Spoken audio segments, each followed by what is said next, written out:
The Transmitter.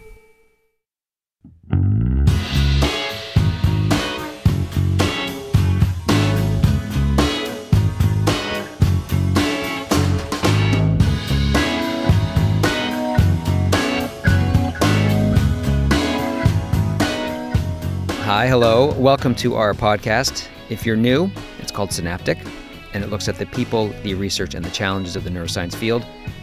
If you're a frequent listener, you already know that, but welcome aboard anyway. I'm the host of this show, and my name is Brady Huggett.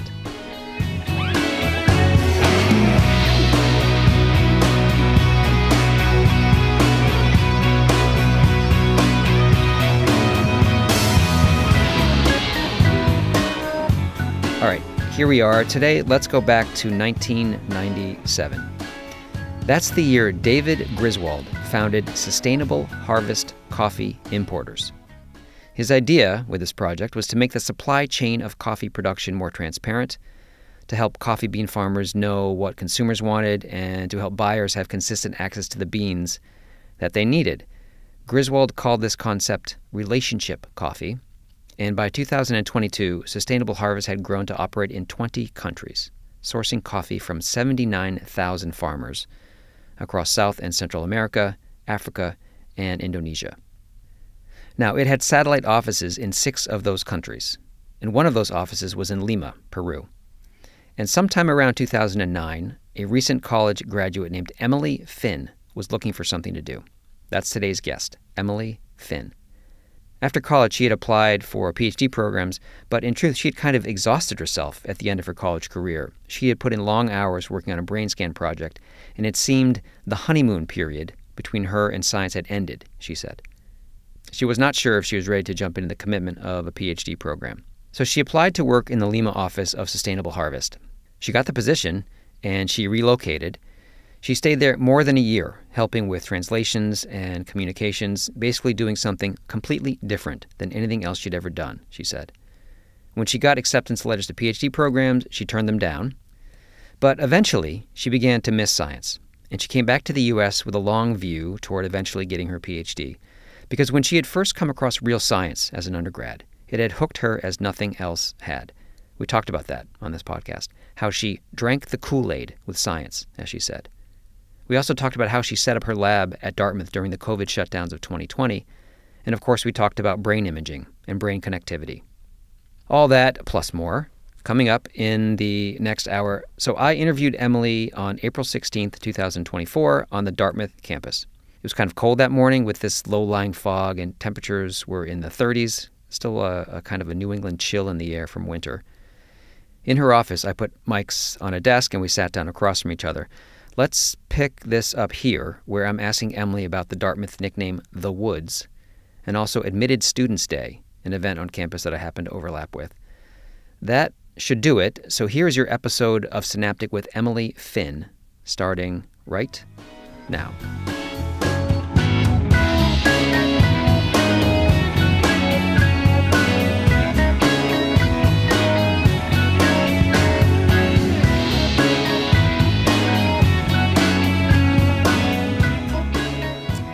Have you heard that? Well, I feel like I use that. I just tell people, like, if you want to come study the brain in the woods, it's mostly because we're just in the middle of nowhere and there's a lot of trees and not a lot of else. I think that's part of, like... Do we all say it? I feel like it's maybe something that we all say. Unless the undergrads have some other meaning for it, in which case I have no idea. I think so. The other part, and these two things are related. Yesterday was like Admitted Students Day or something. Oh, I think. Okay. Yeah, maybe you're right. Because the hotel, there were people saying, like, are you makes sense. Are your kids coming here? Or they're thinking about it. And somebody was, either I saw a promotional piece and they're like, welcome to the woods. And I thought, oh, that must be like a Dartmouth thing where... That's funny. I think it's one of those things that we all say without necessarily realizing that everyone else is saying it. Because it is just the only real way to describe where we live. Yeah, you are in the woods. But I had no idea. I mean, that makes sense. 'Cause I think decisions came out a couple weeks ago, but it's funny that you're overlapping with all of these, second look admitted students. Yeah, I actually really liked it. It's like, college students in general, just being around them, I find it very hopeful because they have their whole lives ahead of them and they're full of hope and their careers are going to start and they're learning all these interesting things, and college is a great time to expand your brain. So I feel like that's maybe part of a joy being a professor on campus. But Definitely. the admitted students, it's even a step before because they haven't even, they're like still trying to figure out if they're going to go here. And it's, I don't know. It made me happy for sure. Yeah, there's a lot of good energy. Okay, you ready? Yeah. All right, we're ready. I don't know that this is the case, but I have a feeling that you might actually be a New England person.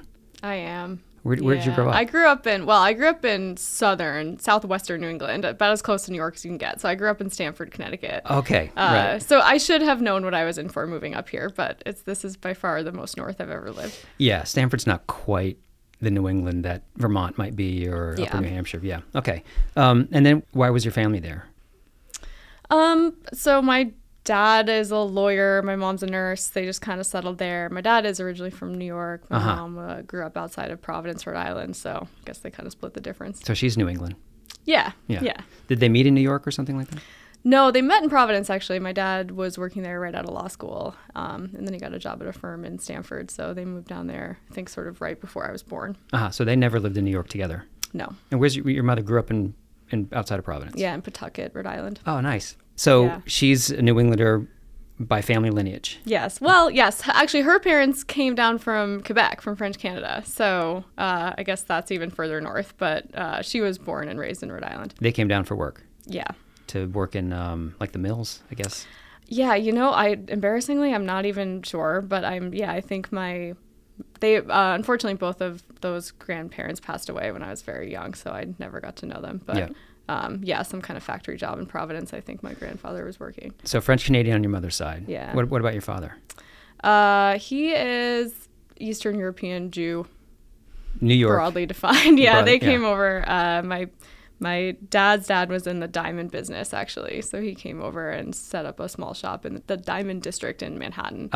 I worked there for basically his whole life. And have you ever been there to that Diamond District in Manhattan? I have. My uncle is sort of recently retired, but until recently he was still kind of running that business. And that's where my now husband got my engagement ring. So actually my husband's probably spent more time there than I have. But did he know, was there like a family person that he was going to see, or he just went down? Yeah, it was just, it's just my uncle kind of in business on his own for the later half of his career. So, and Zach knew it. It was a whole thing. So it's great. Like I've been there. Kind of slipped him his number. I was like, here you go. Oh, really? You slipped him the number? Well, we talked about it. Yeah. So. I have been there, not to buy a diamond, but I was looking I was getting a watch fixed. And there was a watchmaker back behind some diamond place, this, tiny little thing. And this guy with a oval was sitting there. And I was because I didn't know it existed really. And it's really like just a block of like diamond distributors. It's kind of amazing. Yeah. It kind of feels like a throwback. Yeah. It's cool. So your dad? No, it was his grandparents, I think, that came over. So they've been in the US typical for way. A long time. Yeah, fleeing the pogroms or. Yeah, actually, our last name used to be Finkelstein, and I think great-grandfather changed it. It was not changed for him. I think he actually requested to change it and shorten it to just Finn. They came over, probably like early 1900s. I'm not even sure exactly when, but my grandfather was born here. So yes, grandparents on both sides are born in this country. Yes. Yeah. So you're growing up in Stamford. You don't have any science really in your family, like mentoring. No. So what were you thinking about as a child? As a child, I was really into reading and writing. I was always more sort of like a language arts kind of person. I mean, I worked hard, did well in school, didn't hate science and math, but certainly wasn't, my natural attraction. Just really liked spending time outside, really liked reading, art, I love to draw, kind of fine art kind of stuff. Science was not really on my radar as one of my top subjects or top interests for a long time. So you're thinking, you're thinking that you might want to be an artist. You're thinking that you might want to be in literature, I didn't even really know. I feel like I cycled through so many different possible careers. I loved animals. I was thinking vet at one point, which I guess is maybe got the medical thing in it. As a kid, I didn't know. I was just kind of going wherever my interest took me. And then even when I got to college, I still didn't really know. So it took a long time to kind of stumble on this and figure out that this path A even existed and B was the right one for me. Exactly, right. So all right, well, you knew you wanted to go to college. That was definitely a plan, right? College was always the plan. Yeah, and I'm sure your parents were like, college is a smart thing to do. Let's do that. Yes. but you didn't, so you weren't looking for like a specific school that had a really good program in X because you weren't sure what X would be for you. Yeah, I was very much the kind of classic American liberal arts model, really just kind of embraced that when I was looking at schools and deciding where to apply. And did you look all over? I did. I went through a phase where I really wanted to go to the West Coast. It was kind of that college senior thing. Like, I want to get out of New England, I remember my mom actually had to kind of bribe me to even go look at Yale because Yale was in New Haven and I grew up in Stanford and we just had this conception of New Haven. I mean, I don't even know that it was New Haven's reputation. I think it was more my desire to just get far away and experience something different, and New Haven just felt really close. And so my mom bribed me by letting me take the afternoon off school, and she kind of threw me in the car and drove me up 95 and made me look at the campus. And I was like, okay, this is beautiful. Like, I guess I'll just apply and see what happens. And it's Yale, right? I mean, it's a great school. So it's a fantastic school. Yeah. I mean, yeah. So you actually you didn't need to be convinced that hard to stick around. You weren't really like, I got to get out of here. I need to go. I want more sun. I want, I don't know, Pacific Northwest, nothing like that. I think I thought I wanted that at one point, but I didn't really know what that meant. Like, I didn't actually go visit schools on the West Coast. I applied to some, but I think when push came to shove and when the acceptances came out and I was in the very privileged position of making this decision, I saw the resources and the opportunities at Yale, and it made the decision pretty easy. Okay, so then you're just going up 95 to school, you're going to Yale. Still, you're not sure what you're going to do. It's a great school, great liberal arts. I'm going to take it all, see what interests me. Yeah, I was coming into college, I was really interested, or I thought I was really interested in linguistics. I didn't know what linguistics meant, but I thought that it was something that would let me take a bunch of different languages, because that was kind of my passion by the end of high school. I was really into learning languages. So I got deep into my high school's French curriculum. I think I finished it by like sophomore year, and then I started taking German, which they had just started offering, and I was kind of teaching myself Spanish on the side. I was just really, really into learning world languages, and I didn't necessarily want to pick one to major in. I wanted to be able to take a smattering of languages and kind of, piece stuff together and do some literature and some cultural stuff. And so I had heard this term linguistics. I think I actually saw it for the first time on the Common app. I don't even know if that's still used, but I had to indicate sort of what I might be interested in majoring. And I remember seeing linguistics. I was like, oh, that sounds like maybe something that would just let me take a bunch of different languages. And so I actually did put that on my applications, but I didn't really know what it meant. And then I showed up and I did take a linguistics class. I think it was my second semester, spring of my freshman year, and really, really liked it. And so the class itself is not about, it's not like learning another language, it's telling you how language is developed. Right. So and broadly defined, it's the study of language itself, and you can break it down into syntax and semantics and phonology and morphology. And these days there's a huge element, at the time that I was starting, the whole natural language processing field and AI and large language models, that was still at least a decade away. So most of my classes were not about that. I think these days there's a much more computational element, probably even at the undergrad level. But I was taking classes and, just kind of the science of language and its form and how it works. And although the classes that I liked the best were the ones that intersected with the mind and the brain. So how the mind and the brain kind of support language learning, language use, stuff like that. So back to did you choose French because of the French-Canadian connection? Yeah, I think that was probably an early influence. Like my mom spoke a little bit of French. I think it was the kind of thing where her parents used French when they didn't want her to understand. So she was not, fluent, but she was certainly knew some words and identified with that as part of her culture. And I think even early on, I was asking my mom to teach me some French words. And so when I was in a position to be able to choose which language I was going to learn, many people in my school chose Spanish, which is obviously quite useful. And I do actually speak Spanish now way better than I speak French. But at the time, I kind of identified with French, and I went that route. And the German was probably short-lived. German was short. So German was interesting because they had just added, I think I took the first year of German classes that they were offered at my high school. So they were kind of debating, they wanted to offer another language. They were offering French, Spanish, and Latin at the time. And they wanted to offer another living language. And I think there was a big debate between German and Chinese. I think I actually was hoping for Chinese, but really anything. I was just kind of excited to learn a non-Romance language.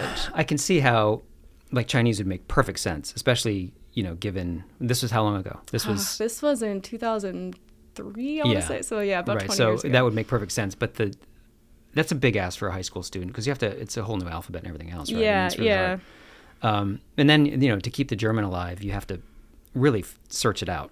Yeah. And that's harder. Yeah. Yeah. Whereas you have ample opportunity to speak Spanish? Spanish has stayed alive largely not because of any classes that I took, but I lived in Peru for a short time. Actually, not that short of time. It was about a year and a half between college and grad school. Okay. So anyway, you're in college. You take this linguistics class. You like it. But are you thinking, like, what would my career be if I continue to get my undergrad and then maybe, I don't know, advanced degrees in linguistics? What would your career have been? Yeah, it's a great question. I think at the time I honestly wasn't thinking all that hard, perhaps to, my parents' chagrin, about how my choice of major would actually influence what I ended up doing as a career. I guess I saw people coming out of Yale and similar schools, and, for better or worse, it didn't really seem to matter a whole lot what their degree was actually in. I did see people going on to law school or med school or going on to get jobs in investment banking or consulting, or, the big firms that come and heavily recruit you right out of undergrad. And so at the time, especially early on, freshman, sophomore year, I was kind of just more concerned with finding something that was going to hold my interest long enough to support a whole major in it. I wasn't really thinking super hard about where I was going to go next. Well, but it sounded like you did think you were going to go someplace else. Yale was not going to be the end for you. There was going to be something beyond your undergraduate degree. Yeah, I think I had a sense that I would probably seek out additional school, but I didn't really know what that would be. I definitely wasn't someone coming in thinking, I definitely want to go to med school, so I'm going to set everything up to be pre-med, or, I definitely see law school in my future, so I'm going to sort of do things that position me well for that. I think I would have been hard-pressed at that time to say, to the extent that I was planning to seek a graduate degree, what exactly that would be in. Were your parents concerned about that at all?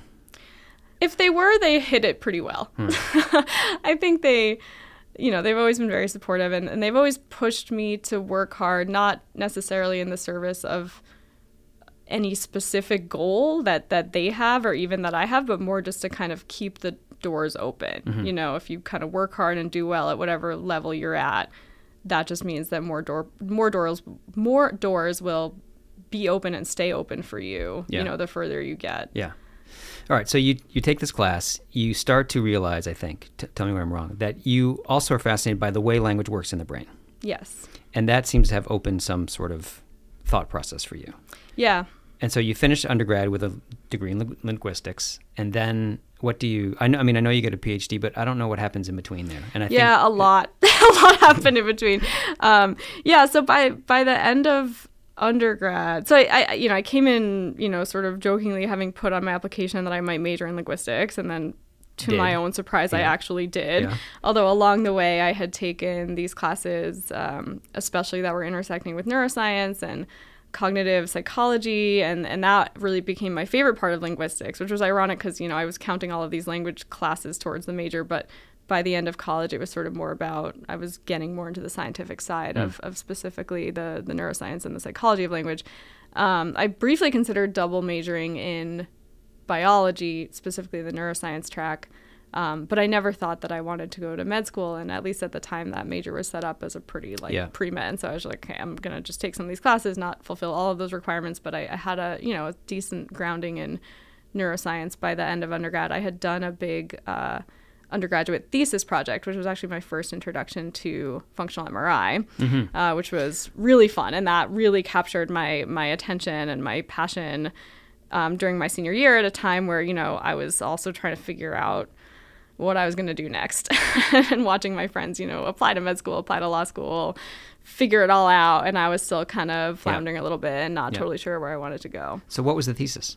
The thesis was a pretty, what seems to me now at least, a pretty esoteric investigation into how the brain supports syntactic structure, and specifically sort of these long-range dependencies. It's like these sentences that are horrible. Like you never actually want to speak them or listen to them or write them, but nevertheless humans can understand them. There's sort of all these relative clauses and dependencies that you have to hold in mind. What is that pronoun referring to, so that when you get back to the end of that clause, you can sort of correctly fill in that gap. And so we were testing different models for, how the brain might do this. And we were looking for evidence that referent, so to speak, gets reactivated at this moment where the clause resolves. And we were very carefully comparing these different sentences that were all technically grammatical, but all absolutely horrible to actually read and understand.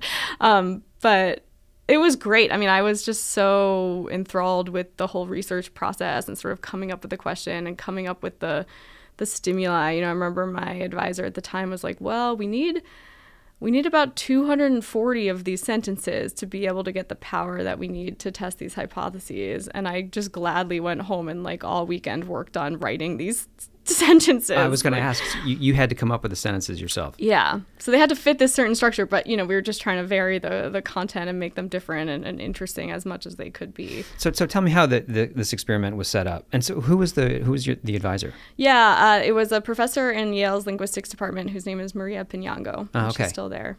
So how was it set up? You came up with 240 of these on your own? Yeah. Okay. And then you had volunteers from Yes. From the campus, Mostly I assume. my friends who I roped into doing all right. this study. We paid them, but Yeah. it was pretty miserable, I think. And then the idea was, what did you use, fMRI? Yeah, this was an fMRI study. And it was great because it was actually Maria's first fMRI study at Yale. She had sort of recently arrived at Yale at that time, and she had done some fMRI in the past, but she had never done it at Yale. And so we got a lot of support from Todd Constable, who's the director of the MRI Center, who eventually ended up becoming my Ph.D. advisor. Yeah. But we got to know him quite well, and so we got a lot of support from him and his team. So then your friends come in, they get in the machine. You say, please read these 240 sentences. Their brain is mapped, and then across how many volunteers total? Oh, I think we had maybe like 15 or 20. Not that many. It felt like a lot at the time. But But for undergrad, this is pretty serious work. Yeah, I was easily spending, 20 hours a week on it at one point in my senior year. Yeah. What did you find? Did you find anything? I guess we did. Yeah, we did. We did find some interesting hints of stuff. So when we compared these sentences that had this syntactic gap in a particular spot to sentences that were matched on just about everything except for that gap, we did find some evidence that the left inferior frontal gyrus was more active sort of at the moment that you had to resolve that syntactic dependency and correctly remember, what had been referred to before when you finally got to the end of that clause and understood the role that it was playing in the sentence. So were some of these sentences almost intentionally grammatically incorrect? Meaning if you'd left a clause out, you would see in the person's scan that their brain struggled to hold on to the meaning of the entire sentence. Yes. So the sentences, the 240 sentences were actually grouped into pairs of 4. And I hope I can actually remember at this point what we did. But we had sort of our condition that we were most interested in, where you had this kind of long-range gap that people had to fill. Uh-huh. And then we had another condition that was grammatical. I wish I could remember examples of these, but that didn't have a gap in exactly the same place, but that was matched for sort of total number of words and general semantic content. And then we did have a condition that was ungrammatical in the sense that we had wrongly filled the gap. So to make a very simple example, the cat that the dog chased the mouse. If you just say the cat that the dog chased, people understand, okay, I need to reactivate the cat after chase, or at least that was the theory at the time, that we sort of reactivate this in the canonical position that would be in, which in English is right after the verb. And so if you fill that position with another noun, then that's a violation, and people are like, well, what's the cat doing? I don't, that's not grammatical. So we did have a condition like that, and that was actually the condition that induced the most widespread activation, because people's brains were like, wait, they're searching. That's wrong. Yeah. And then we had a fourth condition that was just an equally long sentence, but without the horrible multiple recursive dependent clauses. That's fascinating. Honestly, that's fascinating. And so I assume that you were fascinated by this as well. Yes, you finished and you thought, I want to do more of this. I had drunk the Kool-Aid, yeah. Okay. I was super into it. So but you're graduating, and did you have anything lined up? Did you? Well, the irony is that this was all going on my senior year, and, here I am, like, skipping class. I don't know, like, not even, like, my friends were, like, going out, and I was like, I have to finish this before I scan tomorrow. I was deep in. I really loved the research, and for some reason, I just had these blinder, like, it was just this total parallel universe where then on the side, I'm also throwing applications at, like, anything and everything that I can think of. I don't know, fellowships to, go like abroad neuroscience and fellowships. Not even. Like, I can't even remember. I was just applying to, like, literally like everything. Next. I was just, what is next? I mean, I knew I didn't want to jump right into more school right then and there. I was kind of looking for, 1 to 2 year opportunities, whether that be through some kind of fellowship or just some kind of, like, volunteer, like minimally paid position. I don't know. I just wanted to get out and do something. But the whole time I'm sort of doing this research, and it's like I was totally blind to the fact that that's what I was actually most passionate about. And I'm applying for these things that are not really much to do with neuroscience or psychology research. And finally, my undergrad advisor, Maria, I was complaining to her one day about how like, oh, I'm working so hard on these applications. I'm not really getting any bites. And she's like, clearly what you're most passionate about is research. Like, why don't you just go to grad school for this? And it was just one of those moments where I was like, oh. And like, it's crazy, I just spent 4 years at an excellent school and interacted with many professors. And for whatever reason, that career path was just like not on my radar, I think. So yeah, once she said that, I was like, oh, and then I kind of started to think like, maybe I should go and do a PhD and what would that look like? But, do you think that's because... how to say this, like you were thinking, most of us, I think, when we go to college, we think that we're going to get some job, and a job means like a company, versus actually professor is a job, an academic is a job. You hadn't really thought about that. I had not thought about that at all. And I had a pretty privileged childhood. My parents are both professionals. Pretty much all of the friends that I had growing up, their parents were professionals of some kind. And yet, neither my parents nor any of their close friends nor any of my close friends' parents were academics. Like, I didn't really know anyone that had a PhD. I didn't know anyone that had pursued this particular path. And so it just sort of wasn't on my menu of options when I was sort of cycling through either in high school or even later in college, like, what might it be that I might want to be when I grow up, so to speak. So yeah, and then, I spent 4 years at college and interacted with many professors, but I think as an undergrad, you often don't, unless you start getting into research, which I did, but only later on in my undergrad career, you don't really have a full picture of what it is that your professors do all day. Yeah. So that's right. You see them twice a week for 45 minutes, whatever it is. Yeah. Right. Yeah. Okay. So all right. Now you've sort of thought, okay, then maybe research is what I want to do. But what did you do? Is this where? How did you? I don't understand Peru. How did Peru happen? Yeah. So I think I have probably had this realization that maybe I should consider grad school around like February or March of my senior spring. So it was too late for me to apply to start right away, basically for that following fall. And also my undergrad thesis project was going pretty well, and we were excited about it. And there were some follow-up studies that my advisor wanted to run. And so she made me an offer to stay one more semester, kind of like I would have graduated, but I would stay on as a full-time research assistant the following fall to help kind of finish out and run some more of these studies. And I was really excited about that. Cause like, oh yeah, now I can actually just do research full time and like be paid for it. So that was great. So that was a no-brainer. So, I decided to stay one more semester, 6 months or so. And I was thinking, okay, I'll use that time to also apply so that I can start next fall somewhere. But I also really, I had this itch that I kind of wanted to live abroad. We went through the whole, like, grew up in Connecticut, went to school in Connecticut. I didn't actually study abroad in undergrad, which was always like a little bit of an irony given my love of language learning and stuff. It just never quite worked out with my time. I did go abroad in the summers, but I hadn't spent like a true semester, like good chunk of time abroad. And so Peru was supposed to basically just be an interlude between applying to grad school, which happens in like December, right? And then starting grad school, which happens the following fall. So it was supposed to be kind of a 6-month thing. I found this basically volunteer. It was very minimally paid, but I found this basically like volunteer position with a coffee company. And this one is kind of hard to explain, but it was a company. They're actually headquartered in the U.S., coffee importer. But they were one of these kind of social enterprise companies. And so they did a lot of work in coffee growing countries to help farmers improve the quality of their coffee so that they could sell it at higher rates and stuff. And so I was based in the Lima office. And yeah, again, it was supposed to be kind of a 6-month thing. But what was the job? Were you like? I don't know that I actually added very much value to this company. I'm still not totally sure why they hired me. Like, they asked me if I spoke Spanish during the interview phase, and I was kind of like, I had not taken a single hour of Spanish class at this time. Oh, you hadn't? No, I never studied Spanish in school. I had sort of taught myself on the side. I knew French quite well.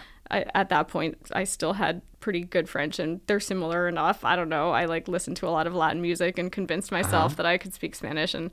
they always said they were going to interview me in Spanish, and then they never did. So joke was on them. So I moved to Lima, and my job function was sort of, the Lima office was very small. I think there were only like 4 of us at the time. So I was kind of a jack of all trades. I was doing some translating. I was doing some communications. I was doing some event planning. I was doing some grant writing, funnily enough, which is probably the most transferable skill to what I do now. How were you doing the translating? Only from Spanish to English. So that part is, if you have a dictionary on hand and you know the general structure of the language, it's not terribly hard. But meanwhile, your Spanish must have been growing daily just because you're immersed in it. It improved quite rapidly in that first month because I was trying not to embarrass myself. Yeah. And Okay, so you do this but while you're doing this, you're also looking at Ph.D. programs. Right. So I had submitted my applications all before I left. Okay. But then I did the interviews as well. And I went sort of right after the interviews wrapped up. And so I was in Peru as I was getting these decisions, acceptances and rejections. And so, it was funny. I think by that point, by the time that I had left my full-time research position with my old advisor, I think the honeymoon period had kind of ended on the science. I think it was, in retrospect, it was one of those things where I think we just got really lucky with my undergrad thesis and, things were great. And it's easy to think that you love science when everything's working out and you're seeing the results you were hoping for. Yeah. And by the end of that extra semester, I don't know, things were just not as clean. I was kind of getting a little frustrated. I was seeing the more tedious and difficult side of science. Sort of like the grind part. Yeah. The part where you're putting in a lot of work and you are not seeing much results for it. So by the time I got to Peru, to be honest, I was already a little bit like, I don't know if I'm ready to like jump right into a 5-6 year commitment for this. And I think being down there and just kind of, I don't know, doing something completely different. I was fortunate to get into a couple of places that cycle, and I was a little worried about, I don't know, just having a really good time. I felt like I was finally like, living in this brand new place and experiencing all of this novelty that I had been kind of craving, throughout my whole life. And I tried to defer my acceptances, and no one would let me defer. So I basically wanted to take an extra year and just kind of stay in Peru and just continue to kind of explore and do something totally different. And no one at that time would let me defer my acceptance. So I was kind of in this hard position of like, okay, well, do I come back and kind of start this thing before I feel like I'm truly ready, or do I decline and just kind of take the chances and apply again? Maybe if they'll take me back. And it was hard, but I think, at that time it was just very clear to me that I was not ready to start a PhD program, and that if I had done so, it just would have been a disservice to not only myself, but, my advisors and the people that were going to invest in my training. I just I didn't feel ready for that. Yeah. And so I declined my offers, and that raised some eyebrows back here in the U.S. with my family, I think, although they continued to be outwardly very supportive. And so I stayed in Lima for, a little over a year. Was one of those Yale? Yes. So you told Yale no, stayed another year? I ended up, so I stayed in Lima for about another year, and I continued to work for this coffee company, which was just kind of really fun and interesting, and was exposing me to all these other worlds. And international development and that kind of field was something that I had considered in undergrad as something I could possibly be interested in. So it was sort of like this opportunity to try out this counterfactual almost of, here's this other thing that I thought I would like. Do I actually like it? And the answer was like, I liked it, but I didn't love it. It didn't spark that same passion as the research had in me. And so after about a year and change, I was like, this has been really fun, but, I think I'm probably ready to move back home and try to get like a big kid job. And so, and I did start to miss science at that point. I was like, okay, I kind of miss like thinking about research and learning about research. That would be my question. How did you know at what point you're like, now I'm ready? If I wasn't ready before, now I'm actually ready to go back and try to do this. Yeah, so it still wasn't in Lima. I think one of the takeaways from my time with the coffee company was I did end up doing a lot of writing for them, whether that was sort of putting together these communications or writing blog posts about the coffee farmers and what they needed and what we were doing with them. Or I did do some grant writing because the office in Lima was a nonprofit, so they were eligible to get grants from certain institutions. And I I really enjoyed writing. I mean, it's something I kind of had already known about myself from growing up, but that was my first opportunity to do it in this professional context. And I feel like that I could see that was, you know, the most value that I was adding to that organization. I mean, I had no training in like coffee agriculture or business or anything like that, but I saw that I was sort of adding value by being able to write fairly well. Yeah. And at the same time, I was also missing science and missing scientific research, but not in a way that I was fully ready to, you know, start the PhD. And so in my head, I was kind of like, well, maybe I could write about science. You know, there's science writing. That's a whole field. And so I started applying for science writing, science communication jobs, and I got a job at MIT working in their news office, which was great. I think I totally missed this. Really? I missed this totally in the research. Go ahead. Yeah. I mean, I wasn't there for very long, to spoil the story, but I was super excited, you know, to land that job. And so I moved back to the US for that job, and I started working in the MIT news office, which, as you probably know, I mean, it's a great job in that you get to go interview scientists and MIT is one of these places, you know, so we maintained the homepage of MIT, and people do actually like go to MIT.edu to get their science news, which is pretty cool. So we were writing press releases, but we were also writing articles, you know, directly for the lay public. Yep. And I had a great time. It was an awesome role. I got to interview people doing all kinds of scientific work, although my favorite interviews were when I got to go talk to people in the brain and cognitive sciences department. And those were always the ones that I was like, they were probably trying to kick me out of their office, but I just like kept asking questions. And so I refer to that time as my gateway drug back into science, because it's kind of like, okay, this is showing me that I do still really like this stuff. And at some point I started to realize that I wanted to be the one doing the science again and not just writing about the science. Yeah. Okay. So then I mean, I'm sure this isn't quite how, but then you like go back to Yale and say, hey, I basically already came said crawling no back. to you. I mean, I had maintained, you know, when I did decline, you know, the 2 years prior. So that all took me, you know, I took 3 full academic years off. I'm never totally sure how to count it because I was there as an RA sort of after, and then I actually started as an RA before I started my PhD again. But yeah, I mean, it was 3 full years. I guess it was 2 years in between application cycles, but I had, you know, I did have strong personal relationships with many of the people in the program, and I had written, you know, these long emails about why I was declining. And I think everyone understood. And honestly, looking back now as a PI, I wouldn't want to take someone before they're ready. You know, if someone's telling you they're not ready, I'm like, yeah, go do your thing. You know, like if you love something, let it go. If it comes back, it's yours. But, you know, no one wants to invest in someone that's sort of not totally sure this is for them. So anyway, so I wrote back to everyone, including Todd Constable, and said, you know, I'm back, kind of. I'm at MIT, but I think I'm really ready now. And he was kind of like, great, well, why don't you come on back? And so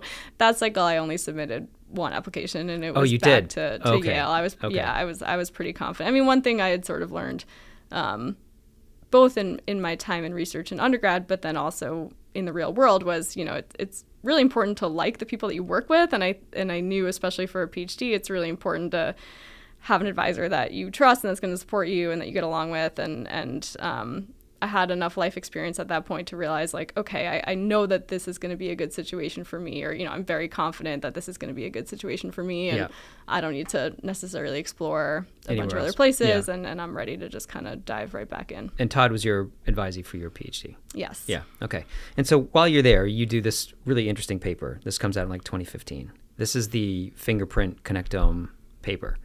It got a lot of attention. It's been pretty well cited. It's fascinating work. Can you just tell me how that experiment came up, and then how you pulled it off? Yeah, so that whole paper, the dirty little secret behind that paper is it was basically just a happy accident. So at the time that I started grad school, which was 2012, Todd's lab and many others in the field were really interested in functional connectivity. You know, it's kind of the new-ish, latest, greatest thing. And it was also early days of the Human Connectome project. And so they had released kind of their early quarter of data. And I was working with a fabulous research scientist in the lab at the time, Shilin Shen, who's the co-first author on that paper. And she and I were had gotten our hands on this Human Connectome project data, which is great because they have a number of individuals doing scans during rest, but also during several different cognitive tasks. And what we were going after at the time was differences in functional connectivity based on tasks, so based on what the person is actually doing in the scanner. Based on 2 different tasks, or rest versus task? Basically based on rest versus any number of tasks. So okay. yeah, we weren't, I'm saying task as a monolith, but in that project we were sort of separating out between the different task conditions, which in the Human Connectome project were things like an end-back task for working memory, there was an emotional faces task, there was a gambling task. So we had, and then there was also a lot of resting state data, and each person had done all of these different task conditions as well as rest. And so Sheelin and I were trying to see, how tasks changed functional connectivity, whether that be between task and rest or between different tasks. And so we had calculated a bunch of functional connectivity matrices from all of these people as they did all these tasks. And our hypothesis, or what we sort of hoped we would see if we threw these into a big clustering algorithm, was we thought we would see clusters of the different tasks. So, like all the connectivity matrices from people doing the end-back task would cluster together, and all the matrices from rest would cluster together, and et cetera. And so we kept throwing the data into the clustering algorithm, and we just kept on getting out subject. So it was that all the matrices from a given subject would cluster together, and those would be separate from someone else. So, rest, all the different tasks, all nicely clustered together within a person, but totally distinct from a separate person doing all of those same things. I mean, that is so first off, on the outside, that's a failed experiment. Yeah, we thought there was something wrong. Like, we thought that we had mislabeled the tasks at one point. We thought that, I don't know, it was just so surprising to us. Yeah, but so what you end up finding is a really more interesting thing. Yeah. It was very much one of these cases of let the data tell you what it wants to tell you. And yeah, as I said, I mean, we were just at the time, the first few times we saw the result, we were just like, did we mess something up? What does this really mean? And then over the course of several discussions, internally with the lab and then also showing it to other folks, we were just kind of like, well, maybe this is the story here, and maybe we want to lean into this and kind of poke this and prod this in a few different ways and see if we can convince ourselves that this is real and meaningful. And at like what level, and maybe by subject number, were you starting to see, you're like, I don't know that this is right. Did we do something wrong? And I think you used like 126 people total, right? That's right. That was all the data available at the time. Now it's up to 1,200 for that sample. And yeah. So at what point did you think, okay, maybe let's, as you said, lean into this? You weren't through everybody yet. Well, we had calculated, we had the matrices from everybody. Oh, you did? Okay. Doing all of these tasks. And so, you can kind of plot things in different ways. You can color them by task or color them by subject. And, it wasn't quite so perfectly clean. Obviously, there's always some slop and some messiness to that. But, originally we would color things by task because that was our hypothesis going in. If we make all the end-back little dots blue, we should see them over here in this part of the graph, and all the emotional faces red, they should be over here. And instead we were just seeing these little clusters of multicolored dots that were all turned out to be coming from the same person. I mean, I just love that. So I think, like, if you think about it, and I think, in the paper itself where you likened each individual connectome to like a fingerprint, made perfect sense for the lay audience, right? Everyone knows that you have a fingerprint. We know this from like crime shows. If that's your fingerprint, that is you and no one else but you. And so now you're saying, look, but also your brain is extremely unique, and only your brain is your brain. And I think if we thought about that, we would know that. But this is the first time it kind of been shown that your connectome is unique to you and only you. Yeah, it's funny you say that because we were obviously pretty excited about this result, but our initial excitement was like, this is sort of a methods result. We know that everyone is unique. Yeah. We know that people we can identify. We also don't need to put someone in the scanner to know who they are. We can know that by looking at them or looking at their actual fingerprint or taking their DNA. Yeah. So we were kind of surprised, maybe naively so, at the lay interest in this paper, because our initial excitement as researchers was like, okay, we know that everyone is different, but what we didn't know was that these differences were stable enough and unique enough to be observed with fMRI, because the traditional dogma is like fMRI, it's this noisy thing, and we have to average data from all these people and all these trials and all these sessions to kind of get something meaningful. So we were excited about the result more from a method standpoint of what it meant about the technique itself of fMRI, and less about sort of the real world implications to this, because we have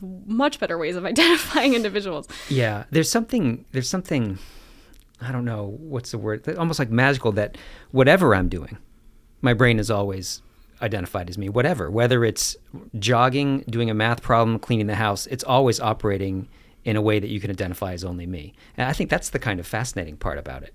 It is cool. And I think it also went not against, but I think it sort of opened a new lens on the other traditional kind of dogma in fMRI, which was all of the task-based stuff that fMRI was built on. And by the way, I still think has immense value. But, I think the way many researchers were used to thinking about fMRI from the start was, we give people this task. So we as the experimenters we are manipulating brain activity by having people do some task. And that is the main thing that's driving what the brain is looking like. It's what we're having people do in the scanner.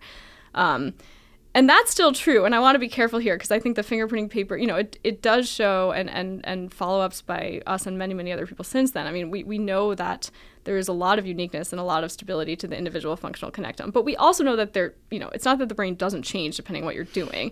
It's just that in most cases, it doesn't change enough to make you look like someone else. So it's sort of this balance. And I still kind of struggle with how best to think about this myself and how to communicate it. Because it's like, there are definitely changes that depend on what you're doing in the moment or these longer scale processes like development or aging or disease. Yeah.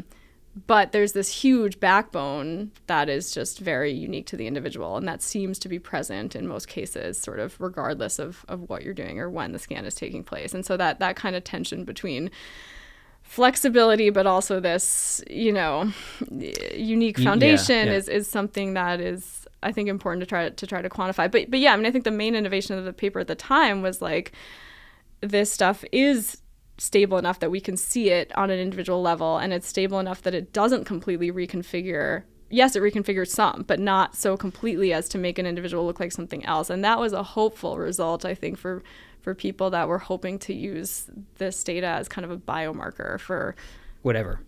Yeah. But you also, I think, you sort of found some interesting guesstimates on intelligence based on everybody's connectome. You could see that if the brain was well connected, that they had a sort of, I think you termed it fluid intelligence. Yeah? Can you tell me about that? Yes.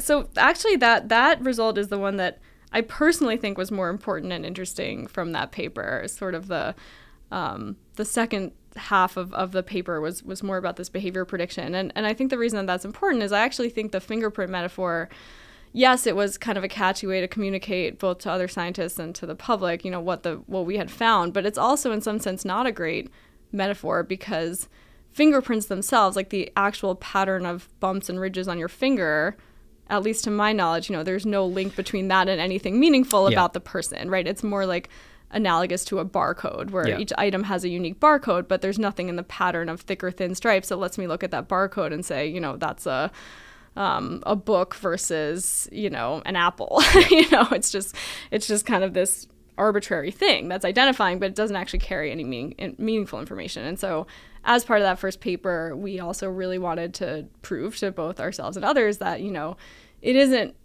so much analogous to a barcode. It's actually, there's actually some meaty information in there that relates to the real world output of the brain, which is of course behavior. And so as part of that first effort, because the Human Connectome Project had collected all of these measures outside the scanner, we were able to show that we could train a very simple model to take in someone's resting state connectivity pattern and predict with some degree of accuracy, certainly not perfectly, but some statistical accuracy, their performance on this test, which was, administered outside the scanner. It's totally independent of the scan, but it shows us that something about that intrinsic pattern of connections and, where you have strong versus weak edges or connections carries some information about your brain's ability to solve these fluid intelligence problems. So I also thought that was really, really interesting. And I kind of, almost like what you just said, I wondered why, not that it was maybe a little overshadowed by the fingerprint metaphor, right? And I wondered why that was. And I had this feeling that it might be, and I'm talking about maybe just like lay media here, is that the idea of predicting intelligence is something that maybe people don't want to look at very well. Like if we could figure that out, we could predict someone's intelligence, and we don't really want to do that. Does that sound? Yeah, I mean, that was definitely, like in retrospect, I think we were probably pretty naive when we published that paper. But again, we did not expect it to garner the kind of lay interest that it did. And I remember, I was a third-year grad student at the time, and I had reporters from like pretty major news outlets like calling me and wanting to know what the ethical implications of this were and how do we think about this, and is this, Big Brother, like government going to get a handle on this? And as if you can answer that. I have no, I just was totally unprepared for that line of questioning. And I think still to this day sort of struggle with how to think about that and how to answer those questions when I get them. I know, but right. So then, but that's, this is a whole different question, but is that your job? Like your job is to do the work and then report the work that you found. I mean, you weren't necessarily even looking for that, but here's what we found, by the way, and here's our paper. Yeah, I think there's multiple ways to look at it. And I would say I personally am still sort of undecided. I mean, I think as scientists, we do have an obligation to think, at least somewhat, to ourselves and with our colleagues about what the ethical implications of what we're doing are. I mean, I think at the time, and to be honest, still, I just feel like we're so far away from something that's ready to be rolled out in any real world context that to me, it wasn't a super pressing thing to have to think about that right then and there. But then I could sort of see how it's a slippery slope, and if each incremental advance, it doesn't feel like it's ready, but then all of a sudden it is, or someone's trying to commercialize it and no one's considered it. So I do think there's a danger in sort of putting our blinders on for too long. But I also think that as far as these technologies go, I mean, fMRI requires so much compliance from the subject, and you look at our predictions, and they're statistically above chance, but they're not going to hold up in like a court of law. Like no sane person would make real world decisions based on that, at least not right now. And so it does become this weird kind of gray area of like, okay, well, this isn't nearly good enough now, but I guess we're putting this out there, and if other people build on it and someday it does become good enough to do this prediction, then yes, we will have to grapple with the ethical implications of that. So it's almost like this isn't ready now, but we should start thinking about it now. Yeah. Because it might get ready. Yeah. I mean, the analog that's top of mind right now is AI, right? Right. Exactly. Here we are having to sort of grapple with this stuff. There's this incredible, very steep advance, in the last few years, and no one thought that it would be this fast. Yeah. And here we are. So I don't know. Okay, so you finished your PhD, and then you did a postdoc at the NIH. Yes. Under like Peter Benedetti, I think. Yeah. Yeah, Peter Benedetti. And then, but after that, you came right to Dartmouth. That's right. And my thought was like, were you looking to open a lab then, start your lab? Yeah. Yeah, I was. Well, I went through phases, honestly, both during grad school and postdoc, where I wasn't totally sure that I wanted to stay in academia. But I had been in, the postdoc position was also fabulous, very supportive lab.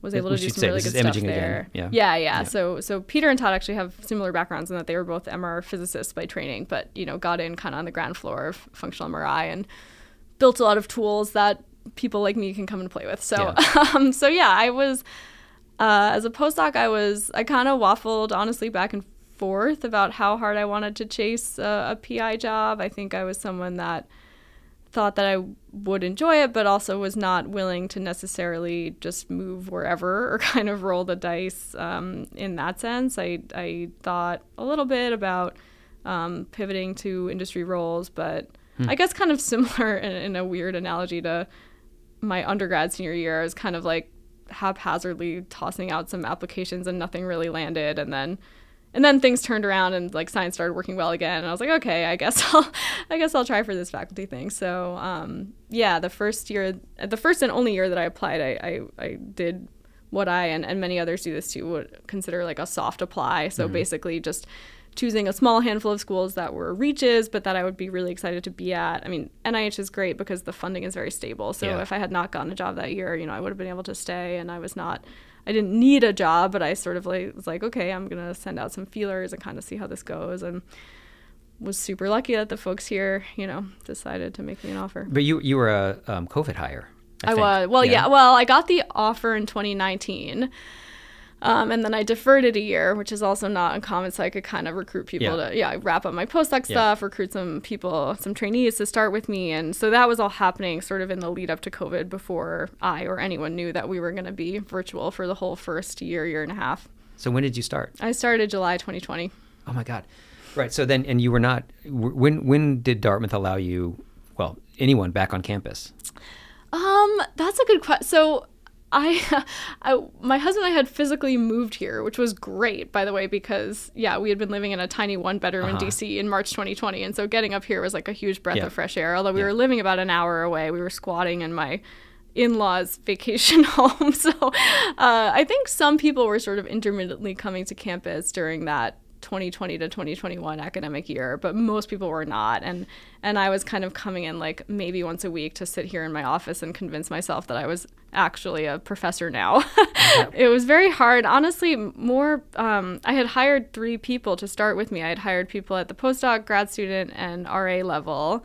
And they had all moved. I mean, in retrospect, if I had known we wouldn't be able to come in, I probably would have said, stay put, because this is, it's just a hard time to be going through these life transitions and like moving to a place like this, which is pretty rural, and you like may feel isolated under the best of circumstances, and then doing that really during a global pandemic. And so, I'm trying to initialize these mentoring relationships de novo. I think it was hard for many, many people for many different reasons. Some people had to totally pause data collection and, really interrupted studies. We were sort of in the happy position of we hadn't started any data collection yet, but at the same time, we didn't have in-person relationships.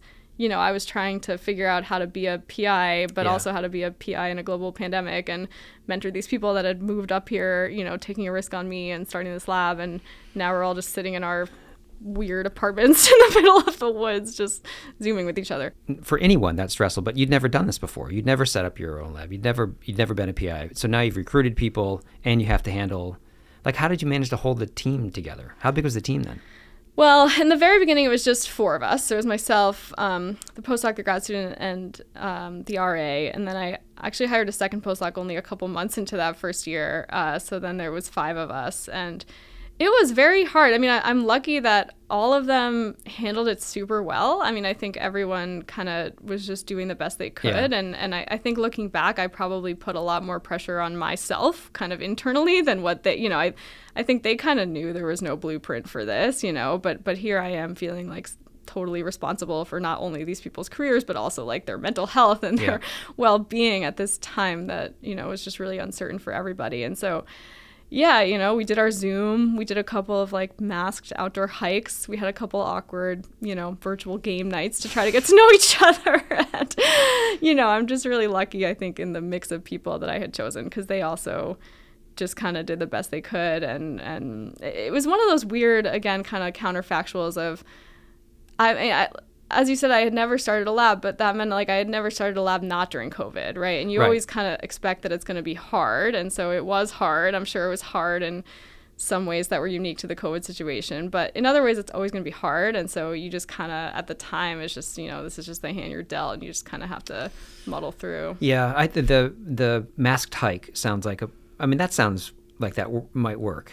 Yeah. You're outside, you're moving, you're with people physically. Maybe at the top of you take your mask off and you're 6 feet. I'm like, that's not a bad way to kind of build a team. Being here was not a bad thing. Like, especially that first year, the rates up here in northern New England were very low. And so we did feel like we could gather outside fairly safely. And so we did do some of that, and that was nice.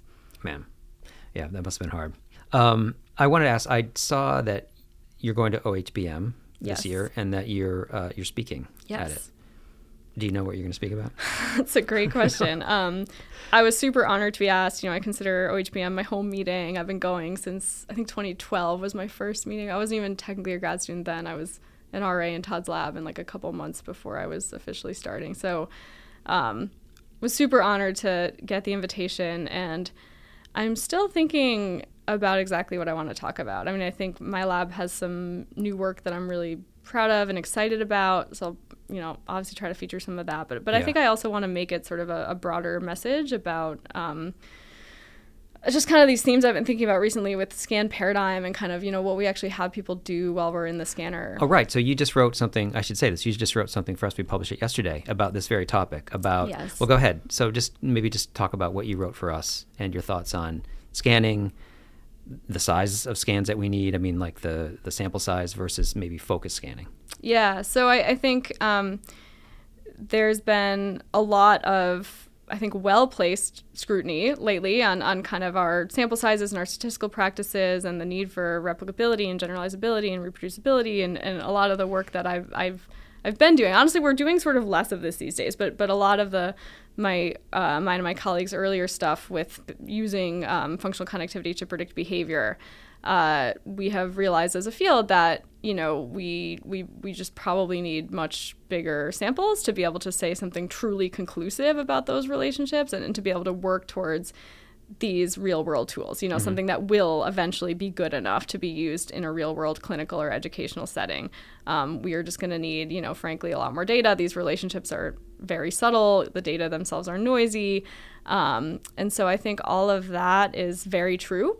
But at the same time, I think the OHPM community and sort of the community of people calling for that type of move towards these larger sample sizes is a community that thinks very deeply about things like how we're acquiring the data from a physics standpoint and the actual acquisition parameters on the scanner. They think very deeply about analysis and the best way to pre-process the data and the best way to calculate connectivity.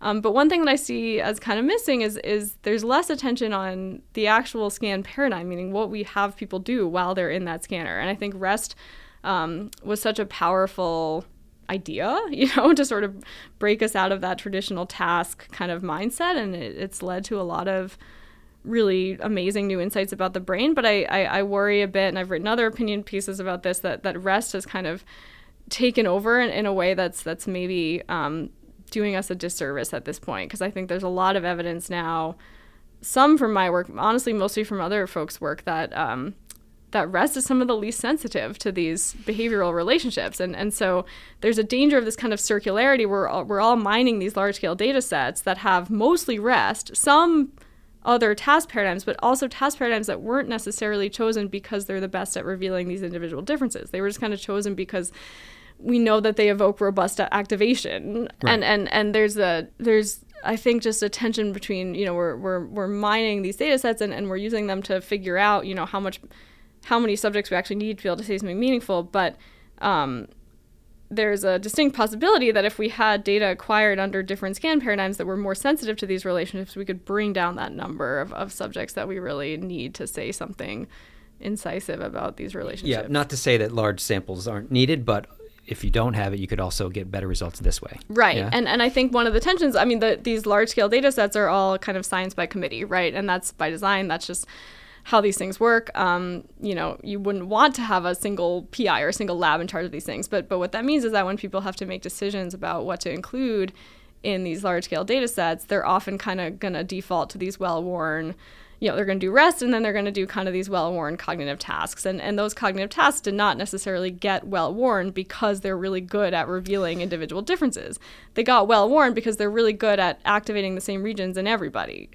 and they sort of show robustness and reliability that way. But that's actually not necessarily what we want if we're going after these individual differences and we're trying to train these, brain behavior predictive models to look at what's different across people. And so the point that I was making in the transmitter piece this week was that we may stifle innovation. If I'm sort of thinking ahead to the next wave. Like, what is the next wave of what's the next human connectome project, ABCD, UK Biobank? When it comes time to make decisions about what paradigms we want to include in those studies, if we haven't allowed some evidence to build up from smaller scale studies, we'll still kind of be stuck in the same rut. Yeah. I read it in draft form to prepare for this interview, actually. And I hadn't considered it. And I thought it was really, really smart. Not to flatter you. I actually felt that way. But also, have you gotten, I know it's only been a day, but have you gotten feedback? Because I've seen that people are kind of talking about it a little bit. Yeah, there's been an interesting response on the website formerly known as Twitter. I think usually when I've published, honestly, a couple pieces like that in the last few years, just kind of like my take on whatever, mostly to mask the slow empirical output from starting a lab during COVID. Yeah. But, and usually the people that react first are the people that agree. And they're like, yeah. And sometimes it's the kind of thing where it's like, yeah, we know this. And it's like, yeah, it's funny because like now I'm in a psychology department and many people in psychology, not just here, but sort of everywhere, never really jumped on the resting state bandwagon to begin with. So sometimes I feel like when I get on this soapbox in front of different audiences, like some people are like, well, yeah, we never thought resting state was a good idea. But then you have a whole other community of people that are, think resting state was the best thing ever because now they don't have to think about tasks and they can just throw the person in the scanner and like press go, right? Yeah. So there's just very different, I think, perspectives. And so sometimes you get people being like, yeah, this is great. I'm glad someone finally said this. And sometimes you get people saying like, yeah, this is silly. Like we've known this, like everything's coming full circle kind of thing. And like it usually in my experience, the people that disagree take a little longer to respond. So I haven't had any pushback yet, it's early. but we'll see. Yeah. I had this thought. This is, I think, maybe the last thing I want to ask you. And I could be 100% wrong on this, and just tell me if I'm wrong. But so when I was sort of looking at your career, I think that I think people use imaging as a way to figure out the brain, obviously to understand the brain, and their interest is the brain. And I think your interest is the brain, but also I feel like you honestly have an interest in imaging, how to do it better. That maybe is the driving thing for you. Is that right? To be honest, I think the driving thing for me is behavior. Like, I am interested in the brain because I'm interested in human behavior. And I think that's true for most neuroscientists, right? I mean, otherwise you might as well just study like the heart. It's a lot easier, or so I'm told. And so I think I do have an interest in imaging. I have an interest in imaging in the sense that if we believe the brain has something to tell us about behavior, which I think it does, although to be honest, I think we can also get a lot of insights from just looking directly at behavior. But to the extent that we're using the brain in service of understanding behavior, imaging is the best, worst tool we have for most human brains to look at it, non-invasively and safely. And so I have an interest in, to the extent that we're doing imaging, because it's expensive in many ways, not just money, but time and effort. And let's do it the best that we can do it in order to further this goal of understanding behavior. And that's why I've sort of become convinced that even though resting state was a powerful way to extract kind of the general organizational template of the brain, what we really want to be doing is looking at the brain as it's behaving, because what I care about, and what I think most people fundamentally care about at the end of the day is behavior. Why do we do and why do humans do what they do? Why do humans become mentally ill? Why do humans have differing experiences from one another or over time? And that's all, the common denominator of all that, we think, is something that's happening in the brain. Yeah. Perfect. Thank you.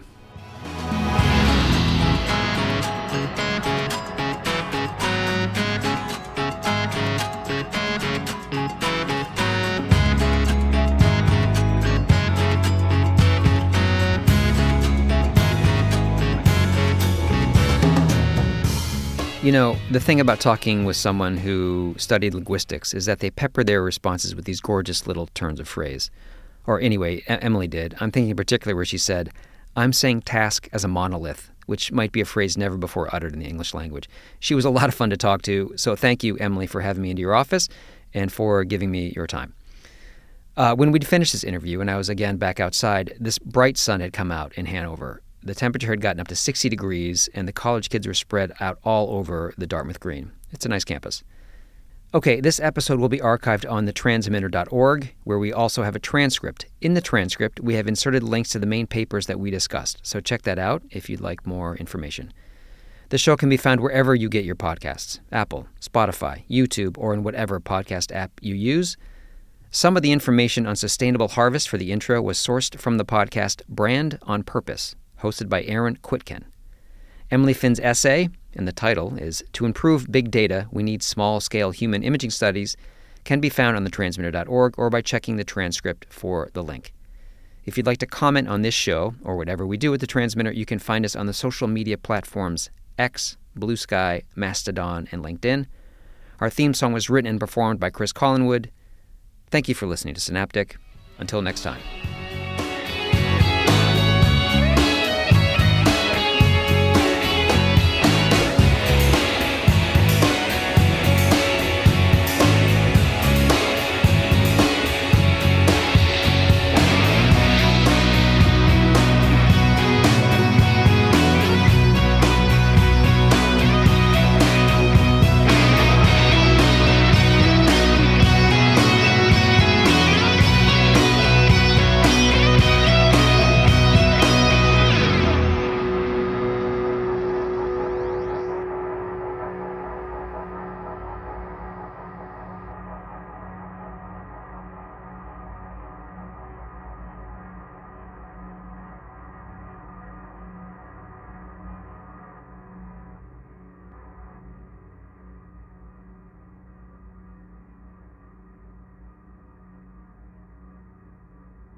Like, you can make it an out and back if you just want to kind of like walk down to the river as far as you want and then turn around. If you do kind of this whole loop, it might be more like an hour. In which case, I wish I had my sneakers on, probably. Oh.